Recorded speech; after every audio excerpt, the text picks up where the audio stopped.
आप कहे ना कि हमारे पूर्वज जो गलती किए हैं उसकी सजा हमको क्यों दे रहे हैं? नहीं, रोहित वेमुला का केस कब का है, कितना पुराना है? हमको आपको पानी पिलाने के लिए इनके घर तो अलग से थाली, अलग से गिलास रखे होते हैं, नीचे लाल रंग की लगा के रखे होते हैं। ये भरवा आया है तो इसको इसे पानी पिला दो, ये मुसलमान है। साथ हुआ है, हमारे साथ भी हुआ। जैसे हम आपको 2 तमाचा मार दें वो बर्दाश्त हो जाता है, मारा सरवाई नीच भर हो, ये अंदर तक चुभ जाता है, सीधे आपका मन गिर जाता है, डिप्रेस होने लगते हैं आप। मैं देख रहा हूँ यूजीसी रेगुलेशन 2026 आने के बाद आज उसको ये तिलिया कह रहे हैं, इसको महामानव को। गोस्वामी तुलसी जाते रामचरितमानस में इस बात को लिखा है कि तेली का सुबह मुंह नहीं देखना चाहिए, ये अधम होते हैं। अगर तेली का मुंह देख लिया तो पूरा दिन खराब हो जाएगा। SC ST OBC का जो पूर्व अवधारणा है सवर्ण के प्रति वो पॉजिटिव है। मतलब उनका छोटा बेटा भी आता है, ये हमारे जरा सा आपके कैमरामैन से कहूँगा जरा दिखाएं इनको, ये हमारे बड़े पिता हैं शिवव्रत पाल जी। इनके सामने 10 साल का ब्राह्मण का कोई बच्चा जाएगा तो ये उसको भी गुरुजी प्रणाम कहते हैं, और मैं भी कहता हूँ। कहते हैं कि नहीं बात ये सही है कि गलत है? सही है। इनके हर काम का समर्थन करते हैं। हम भूल गए कि हमारे दादा परदादा को इन्होंने क्या किया, क्या भेदभाव पीड़ा दिया। आज भी हमारे यहाँ कथा हम पंडित जी को बुला कर आते हैं। वो तो कह रहे थे कटोगे तो बटोगे, एक हो तो सेफ हो, एक हो तो नेक हो। काहे आप परेशान है भाई? उत्तर प्रदेश के OBC वर्ग में तमाम सवर्ण जातियां भी OBC हैं। जैसे कछवाहा राजपूत को कम से कम 10 से 12 जाति को माननीय मुख्यमंत्री योगी आदित्यनाथ जी ने OBC में शामिल किया है। ये हमारी यूथ है, और यूथ बहुत विचार नहीं करता है। उसे एक चीज फैला दिया गया, एक डाल दिया गया कि ये जो रेगुलेशन आया है इससे आपका बड़ा नुकसान होगा, आप तुरंत जेल चले जाओगे। इससे कहीं कोई भविष्य उनका खराब होने वाला नहीं है, न उन्हें किसी प्रकार का नुकसान पहुंचने वाला है। सवर्ण सब बुरे नहीं, पहली बात बता दो। आचार्य नरेंद्र देव खुद यहीं पे, परम पूज्य राजनारायण जी, ऐसे तमाम सवर्ण रहे हैं जो OBC SC ST के वेलफेयर के लिए काम किए हैं। अभी तक ये लाख कहें पर इनके अंदर पूर्वाग्रह हिडन रूप से आज भी बना हुआ है। मैं उस बिल का समर्थन करता हूं, पर इस बात के साथ करता हूं कि इसमें भी नरेंद्र मोदी, अमित शाह का एक पॉलिटिकल स्ट्रेटजी के साथ इसको लाया गया है। इतिहास गवाह है, ये कभी भी पिछड़ों के, दलितों के मसीहा नहीं रहे हैं, न शुभचिंतक रहे हैं। साथियों, बहुत बहुत स्वागत है खुशखबरिया में। इन दिनों UGC विनिमय 2026 को लेकर पूरे देश में सवर्ण समाज सड़कों पर है और इसका विरोध कर रहा है। कल तक जो मोदी जी की तारीफ़ करते नहीं थकते थे, और ये तक पोस्ट में लिखा जा रहा है कि जो राम को लाए थे वही UGC लाए हैं। हालांकि सवर्ण समाज भरपूर तरीके से विरोध कर रहा है, आपने हमारे चैनल पर भी देखा होगा। लेकिन ये एक ऐसा मुद्दा आ गया है कि इस पर जो है सत्ता पक्ष भी और विपक्ष भी बोलने से बहुत सारे लोग कतरा रहते हैं। हमने कई सारे लोगों से फ़ोन पे बात की कि इस पर आपका क्या कहना है, तो बोले अभी रुकिए, अभी थोड़ा हमारे शीर्ष नेतृत्व का बयान आ जाने दीजिए, तब बात करेंगे, या अभी हम कुछ उस पर स्टडी कर बात करेंगे। लेकिन हमारे साथ जो खास मेहमान हैं डॉक्टर सुभाष राजभर, इन्होंने खुद कहा कि नहीं, आप किसी भी मुद्दे पे आइए, हम उससे बात करने के लिए तैयार हैं। सपा के प्रदेश सचिव हैं। और ये जो विनिमय आया है, जो नया रूल आया है UGC का, इसके बारे में कहा जा रहा है कि OBC को जो शामिल किया गया, सारा मुद्दा इसी पर है कि OBC को क्यों शामिल किया गया। SC ST जो 2013 का रूल था उसमें तक था तो कोई विरोध नहीं था। तो इस पर बातचीत करेंगे और जानेंगे कि समाजवादी पार्टी का भी बयान आ गया है, उस पर भी बातचीत होगी। इनसे जानने की कोशिश करेंगे कि किस तरह से जो है सामान्य वर्ग के जो लोग हैं उसका विरोध करें, कैसे गलत है और कितना सही है OBC और SC ST के लिए। बहुत बहुत स्वागत है डॉक्टर साहब आपका। आपका भी बहुत बहुत स्वागत है और आपके दर्शकों का स्वागत। ये जो प्रकरण चल रहा है, सबसे पहले तो ये बताइए कि आपकी पार्टी का भी बयान आ गया, अखिलेश यादव ने भी आज बोल दिया है कि किसी निर्दोष को इसमें ना फंसाया जाए और गलत किसी के साथ ना किया जाए। आप इस पूरे मामले पर क्या सोच रहे हैं? देखिए, ये तो हमारे भारतीय संविधान की आत्मा भी है। भारतीय संविधान हमारा ये कहता है कि 100 अपराधी भले छूट जाएं पर कोई एक निर्दोष को सज़ा न हो। ये भारतीय संविधान की आत्मा है। अब आते हैं जो हमारे माननीय नेताजी ने कहा है, उनका भी यही कहना है कि भाई कोई गलत व्यक्ति बचे नहीं और कोई सही व्यक्ति फंसे नहीं। तो यह नेचुरल जस्टिस का थॉट है, ये नैसर्गिक न्याय का सिद्धांत है। अगर हम दोषी हैं तो हमें सज़ा मिलना चाहिए, अगर हम दोषी नहीं हैं तो हमें सज़ा नहीं मिलना चाहिए, हमें गलत तरीके से नहीं फंसाया जाना चाहिए। अब रह गई बात UGC रेगुलेशन 2026 की, इसमें जब 2014 से भारतीय जनता पार्टी जैसे सरकार बनी है, उस सरकार के बनने के बाद से ये कोई व्हाट्सएप यूनिवर्सिटी का नॉलेज नहीं है। भारत सरकार की अपनी एक रिपोर्ट आई है कि जब से भारतीय जनता पार्टी की सरकार बनी है तब से खास तौर से SC ST OBC और माइनॉरिटी स्टूडेंट्स के साथ हायर एजुकेशन में, देखिए हायर एजुकेशन में एक परंपरा पहले रही है सीनियरिटी रैंकिंग का। रैगिंग आप लोग जानते होंगे।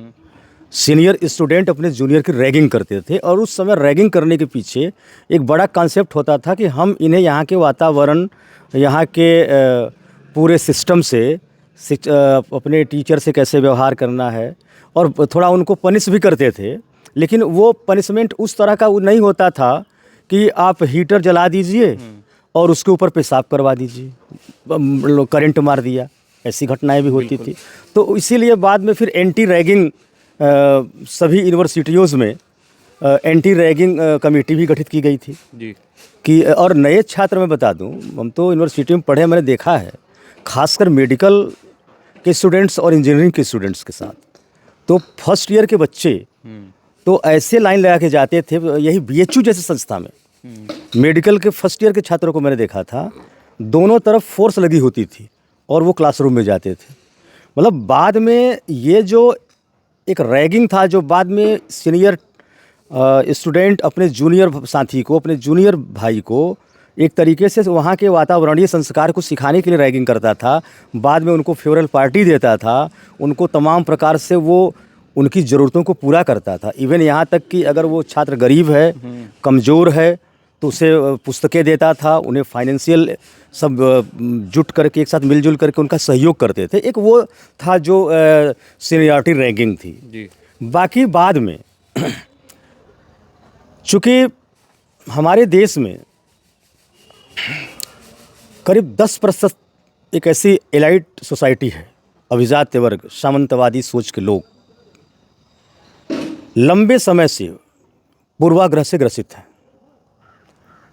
पूर्वाग्रह से वाकिफ़ होंगे या नहीं होंगे, तो पूर्वाग्रह एक मनोविज्ञान का एक संप्रत्यय है। मनोविज्ञान के भीतर पूर्वाग्रह पर बृहद अध्ययन होता है और इस पर आलपोर्ट ने बहुत अध्ययन किया, कई शोध पत्र, उसके पुस्तक भी प्रकाशित हुए कि पूर्वाग्रह है क्या।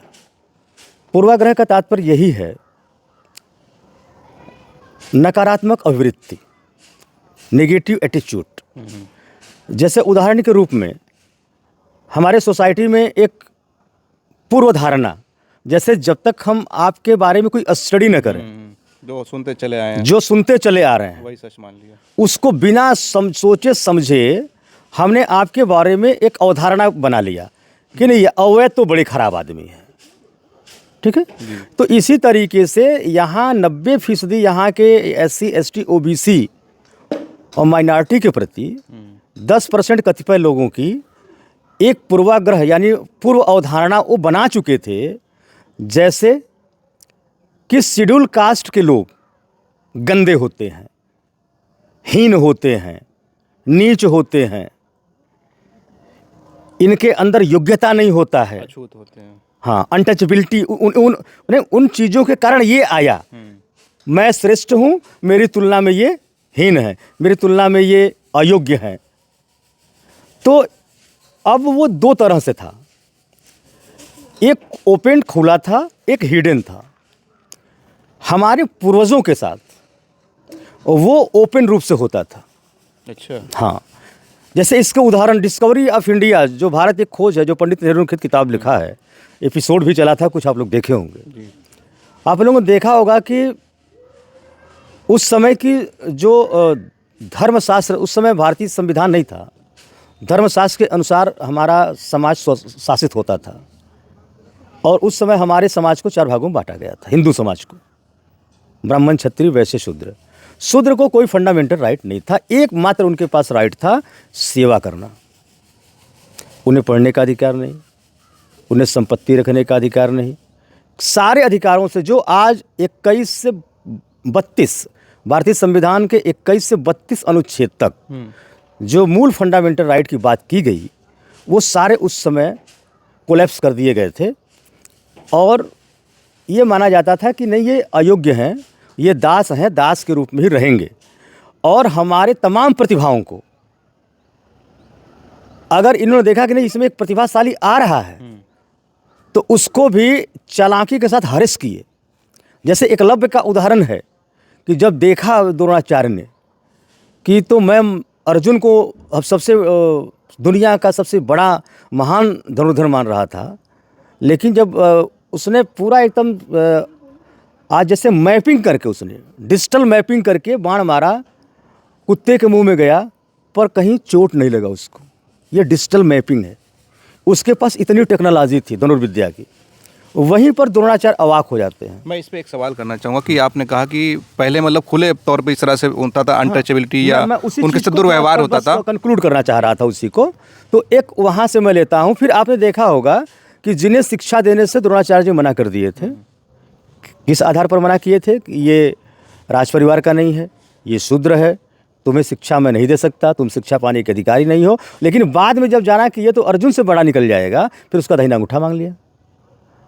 तो इसी तरीके से उस समय इतनी अनटचेबिलिटी बढ़ी, भेदभाव बढ़ा, सामाजिक भेदभाव कि गले में हाड़ी बांधी गई, कमर में झाड़ू बांधी गई, हाथ में घंटी दिया गया कि तुम आओ तो घंटी बजा के आओ, पता चल जाए, कहीं परछाई पड़ जाए तो हमको छूत का रोग न लग जाए।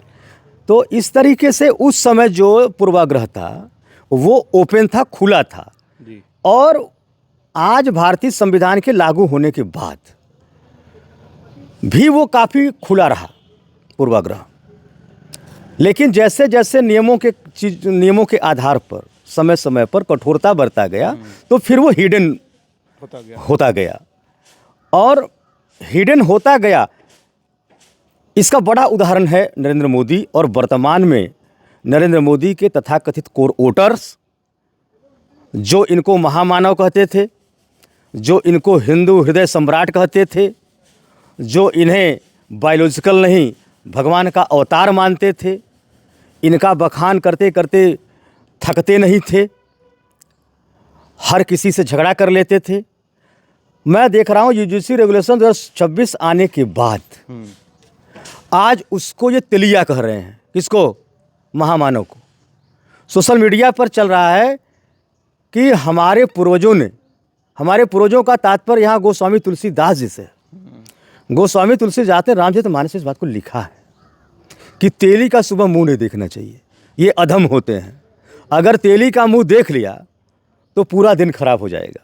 और इस पर एक डॉक्टर सोहेल पटेल जी थे, वो अच्छे फिलासफर थे, वो कहते थे और मानवर कांसी राम सारे लोग ये कहते थे कि अगर तेली में ये विशेषता है कि इनका मुंह देखने से दिन खराब हो जाता है तो जितने तेली हमारे भारत देश के अंदर हैं इन सभी तेलियों को पूरे सीमा पर लगा दिया जाए।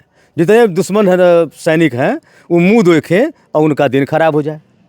ऐसी भी बातें होती। आपने जो बताया कि पहले ऐसा होता था, तो आज जो लोग विरोध कर रहे हैं वो लोग कह रहे हैं कि अगर हमारे पूर्वजों ने गलतियां की तो उसकी सज़ा हमें क्यों मिल रही है आज? नहीं, यही फ़र्क है उनके सोचने का और हमारे सोचने का। आज तक ओबीसी SC ST उनके पूर्वजों ने तो जो किया सो किया हमारे पूर्वजों के साथ, लेकिन हमने कभी उलट करके न रिएक्ट किया न रिस्पॉन्ड किया। इसके कई उदाहरण हैं। अब तो उतने कमज़ोर नहीं है ना OBC SC ST के लोग, तब भी नहीं कर रहे हैं। आप बता दीजिए कि जब EWS का, अभी मैं हिडन इनके पूर्वाग्रह की बात कर रहा था, यही हिडन पूर्वाग्रह ये प्रदर्शन के रूप में दिखाई पड़ रहा है आपको। OBC, मैं पूर्वाग्रह का रिसर्च मैं बता रहा हूँ, आप जाके थोड़ा सा खंगाल लीजिएगा। SC ST OBC का जो पूर्व अवधारणा है सवर्ण के प्रति वो पॉजिटिव है। मतलब उनका छोटा बेटा भी आता है, ये हमारे जरा सा आपके कैमरामैन से कहूँगा जरा दिखाएं इनको, ये हमारे बड़े पिता हैं शिवव्रत पाल जी। इनके सामने 10 साल का ब्राह्मण का कोई बच्चा जाएगा तो ये उसको भी गुरुजी प्रणाम कहते हैं और मैं भी कहता हूँ। कहते हैं कि नहीं बात? ये सही है कि गलत है? सही है। तो हमारे अंदर कभी भी निगेटिव एटीट्यूड कभी भी सवर्ण समाज के प्रति नहीं रहा, न आज है, कभी नहीं रहा है। समाज तो कह रहा है कि हम भाई भाई हैं, ये बांट रहे हैं हमको। अरे वो बांट रहे हैं, मोदी जी बांट रहे हैं इस कानून नियम। बांट कहाँ रहे? वो तो कह रहे थे कटोगे तो बटोगे, एक हो तो सेफ हो, एक हो तो नेक हो, काहे आप अब परेशान है भाई? EWS लाया 10%, आपकी टोटल आबादी 10%, 10% विदाउट, आप कितने तरह के मुंह बनाओगे, कितने तरह के सेटल्ड लाओगे? इंदिरा साहनी का केस याद है आपको? इंदिरा साहनी, जब भी कोई स्टेट, इंडिया की कोई स्टेट गवर्नमेंट अपने यहाँ के वीकर सेक्शन को इम्प्रूव करने के लिए जब वो आरक्षण का प्रतिशत 50 से जैसे ऊपर जाता है, सुप्रीम कोर्ट इंदिरा साहनी के केस को हवाला देकर के स्टे कर देता है। मतलब 50% सीलिंग था कि 50% से ऊपर आरक्षण नहीं हो सकता है। मैं ये बता रहा हूँ उनमें और हम में क्या फ़र्क है। आप इसके सपोर्ट में कि विरोध में? अभी पहले मैं पूरी बात करके तब डिस्कस पर जाऊँगा आपके, क्योंकि अभी तो फिर ऐसे हमको बहुत गाली सुनवाएंगे। पूरी बात मैं नहीं कहूँगा। मैं ये बताना चाहता हूँ कि वही सुप्रीम कोर्ट, जबकि EWS, ये बहन मायावती जी गरीब सवर्णों के आरक्षण की वकालत कर रही थी, समाजवादी पार्टी के हमारे नेताजी इस चीज़ की वकालत, कोई जितनी OBC SC बेस्ड जो पार्टियां थी, पॉलिटिकल पार्टियां, वो भी इस कभी इनका विरोध नहीं था इस विषय पर। आप बता दीजिए, बिना कोई कमीशन गठित किए, बिना कोई सर्वे कराए, बिना कोई डेटा लिए, नरेंद्र दास मोदी रात को सोए थे, सुबह उठे, उन्होंने कह दिया 10% गरीब सवर्ण को आरक्षण दे रहा हूं, और तत्काल प्रभाव से उसी दिन से लागू हो गया। आप बता दीजिए, पूरे हिंदुस्तान में, पूरे भारत में एक OBC, एक SC, एक ST कोई धरना प्रदर्शन किया था? आप भी उस समय रहे होंगे। बिल्कुल। बल्कि हमने समर्थन किया था। समाजवादी पार्टी, मैं उत्तर प्रदेश के अगर परसुएंस में लूं तो समाजवादी पार्टी ने भी समर्थन किया था, बहुजन समाजवादी पार्टी ने भी समर्थन किया, समाजवादी पार्टी किया, कांग्रेस, जो भी दल थे क्षेत्रीय। OBC को शामिल करने में इतना हंगामा क्यों हो रहा है? यही बात मैं कह रहा हूं। आप कहे ना कि हमारे पूर्वज जो गलती किए हैं उसकी सजा हमको क्यों दे रहे हैं? नहीं, रोहित वेमुला का केस कब का है, कितना पुराना है, कितना पुराना है? हमारे माननीय नेताजी अखिलेश यादव जी को आप जब गाली बकते हो, आवाज़ जब खाली किए, आवाज़ खाली किए, आप जो गौमूत्र से धुलवाए, उसके बाद टोटी चोर मंदिर में गए, वहाँ धुलवाया गया। हाँ, तो ये तो आपके पूर्वज नहीं कर रहे थे, ये कौन कर रहा है? आज का वर्तमान कर रहा है कि पास्ट कर रहा है? मैं यही कहना चाहता हूं कि चूंकि भारतीय जनता पार्टी का एक प्रायोजित साजिश है ये। कैसे? अब इधर कुछ समय से भारतीय जनता पार्टी के भीतर कुछ भी अच्छा नहीं चल रहा है। वो अपने वोटरों को नाराज़ क्यों करना चाहेगी? बता रहे हैं, वही तो बताने जा रहे हैं। सब कुछ अच्छा नहीं चल रहा है, कारण क्या है? पूरी भारतीय जनता पार्टी सेंट्रलाइज हो गई, नरेंद्र मोदी और अमित शाह ये धुरी हो गए। इनका मतलब ये कह दिया स्टैंड अप तो स्टैंड अप, सिट डाउन तो सिट डाउन। ये लोगों ने शुरू में बर्दाश्त किया, 2 टेन्योर तक बर्दाश्त किया, अब तीसरा टेन्योर बर्दाश्त नहीं हो रहा है। हमारे उत्तर प्रदेश के मुख्यमंत्री माननीय योगी आदित्यनाथ जी ने प्रधानमंत्री को प्रणाम नहीं किया। आपने ये भी देखा होगा अंदर कितना असंतोष है। वो अच्छे से नरेंद्र मोदी और अमित शाह अपने पार्टी के भीतर अपने प्रति असंतोष किस दिन बम के रूप में फूटेगा, इनको इसका अंदाजा हो चुका है। इसलिए ये तो SC ST सेल ऑलरेडी हर यूनिवर्सिटियों में बना हुआ है, और OBC की जहाँ तक वो जो एक समिति बनी, इक्वलिटी कमेटी, उसमें कुछ ऐसा नहीं है जहाँ की सवर्ण समाज का कोई नुकसान हो जाए। भाई, एक मैंने बताया कि 116% कंप्लेंट बढ़ गए, शिकायतें बढ़ गई, और उस पर ये बनाया प्रतिनिधित्व नहीं है ना उस इक्विटी कमेटी में, उसमें OBC SC ST महिलाओं को शामिल किया गया, उस पर अब मैं इस पर भी बता रहा हूँ। उत्तर प्रदेश के OBC वर्ग में तमाम सवर्ण जातियां भी OBC हैं। जैसे कछवाहा राजपूत को कम से कम 10 से 12 जाति को माननीय मुख्यमंत्री योगी आदित्यनाथ जी ने OBC में शामिल किया है, नोटिफाइड किया है। तो क्या वो सवर्ण नहीं है? हाँ, वो सवर्ण है, वीकर हो गए थे, इसलिए उनको भी आरक्षण में ले लिया। तो ऐसा नहीं है कि OBC में वही है जो निम्न वर्गीय हैं, जो आर्थिक रूप से पिछड़े लोग हैं उनको भी सम्मिलित कर लिया गया है।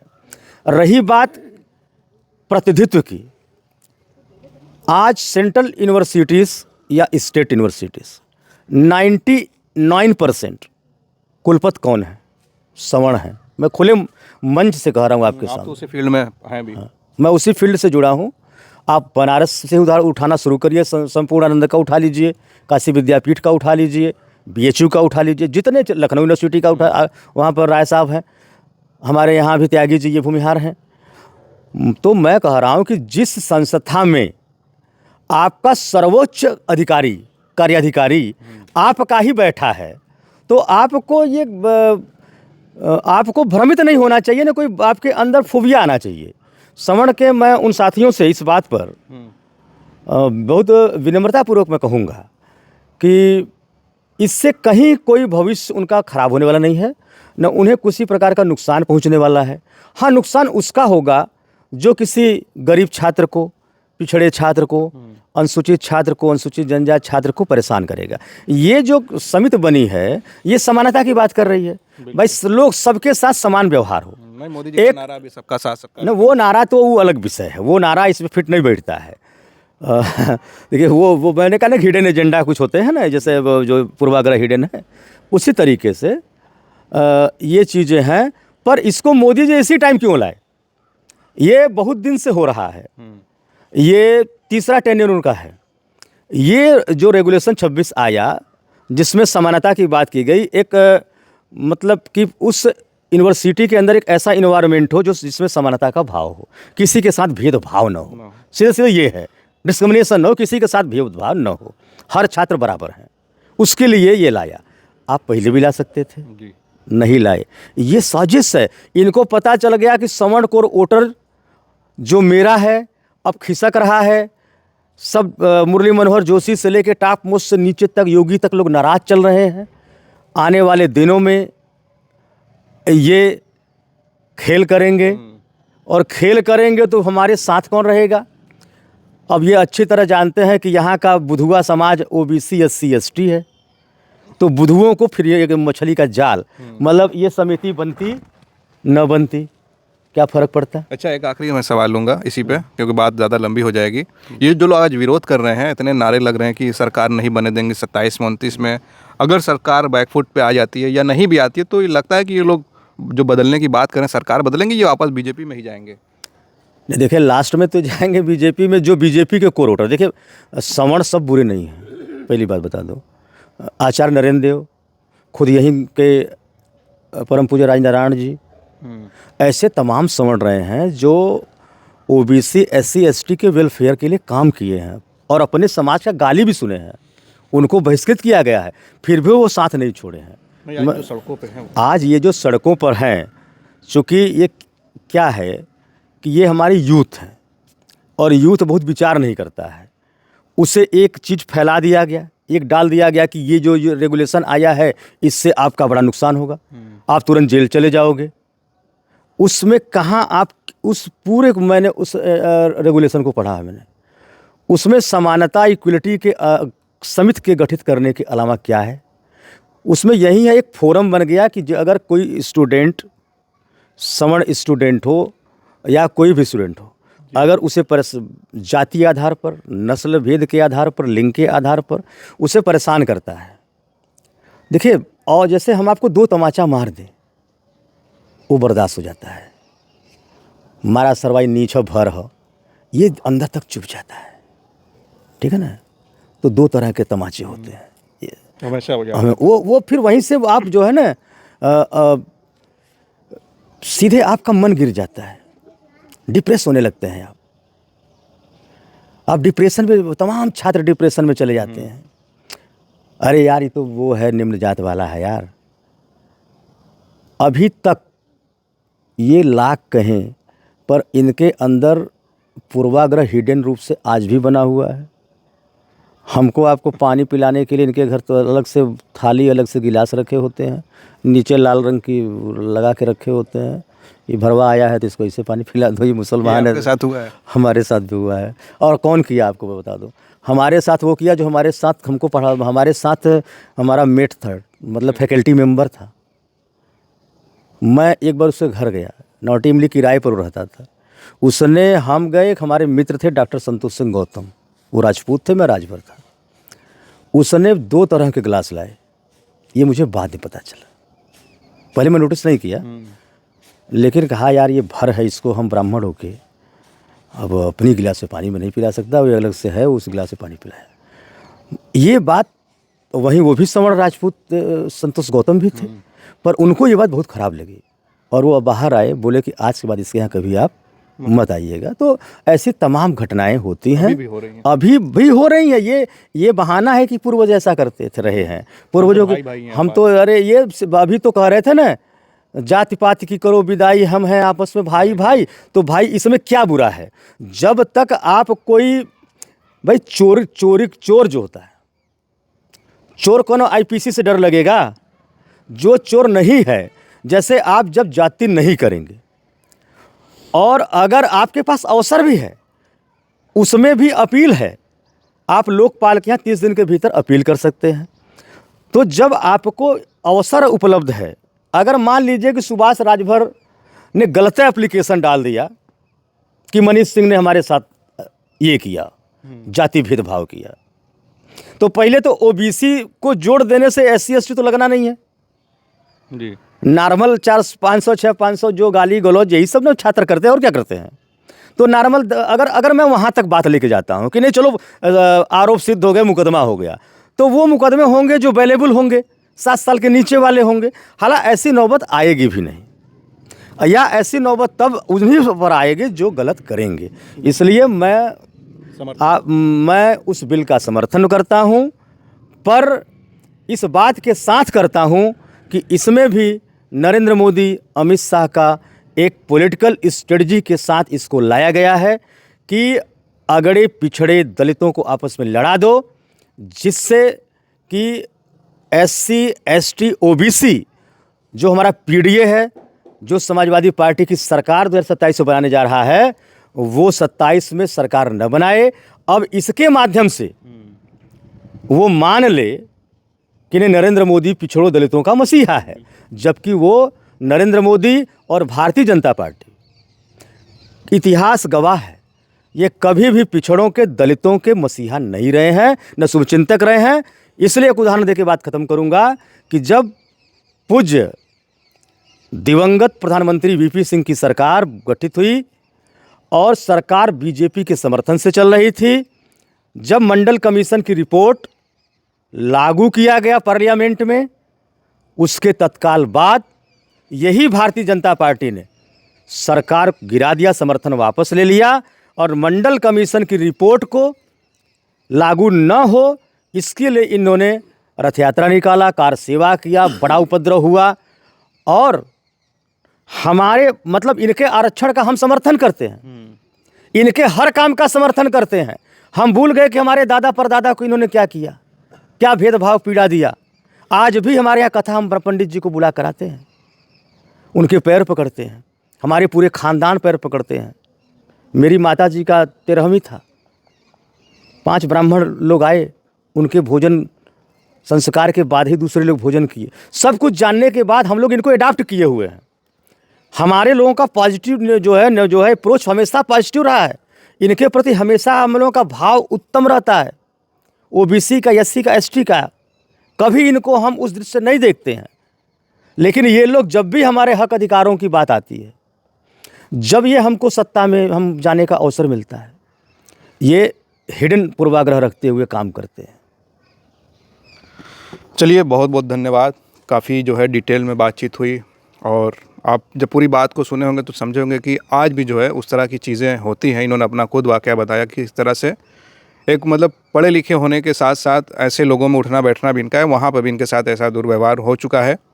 इस पूरे बिल को लेकर आप क्या सोचते हैं? इसके समर्थन में है या खिलाफ़ हैं? अपनी राय ज़रूर कमेंट करें। आप देख रहे थे खोज खबरिया बनारस से, मैं उबैद, बहुत बहुत शुक्रिया।